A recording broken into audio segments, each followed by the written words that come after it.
गणपती बाप्पाचं हे मंदिर समुद्राच्या काठी निसर्गरम्य ठिकाणी आणि संगमरवरासारखा पांढर शुभ्र मंदिर जिथे गणपती बाप्पाचं साक्षात पाऊल बघायला मिळतं. हे असं मंदिर तुम्हाला माहिती आहे का? मंडळी, दापोलीमधलं हे आहे कड्यावरचा गणपती आणि इथे आपल्याला गणपती बाप्पाच्या पावलाचं निशाण आपल्याला बघायला मिळतं. रत्नागिरी जिल्ह्यातील दापोली येथे जोग नदीच्या मुखाशी याच अंजारले गावात कड्यावरचा प्रसिद्ध गणपती आहे. या मंदिराची स्थापना सुमारे 600 वर्षापूर्वी झाली आहे. या मंदिराचं बांधकाम पूर्वी लाकडी होतं, मात्र इसवी सन 1789 मध्ये या मंदिराचा जीर्णोद्धार करण्यात आला.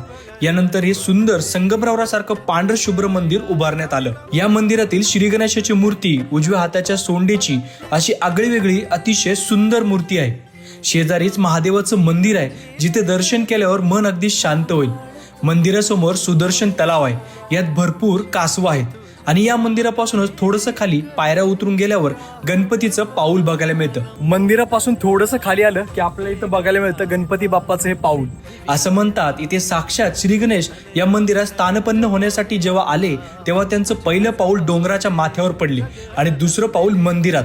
त्यामुळे भक्तांचा असा विश्वास आहे की मूर्ती जागृत आहे, तिच्यात इच्छा पूर्ण करण्याची आणि आशीर्वाद देण्याची शक्ती आहे. अशा ठिकाणी दापोलीत आल्यावर या कड्यावरच्या गणपतीला नक्की भेट द्या.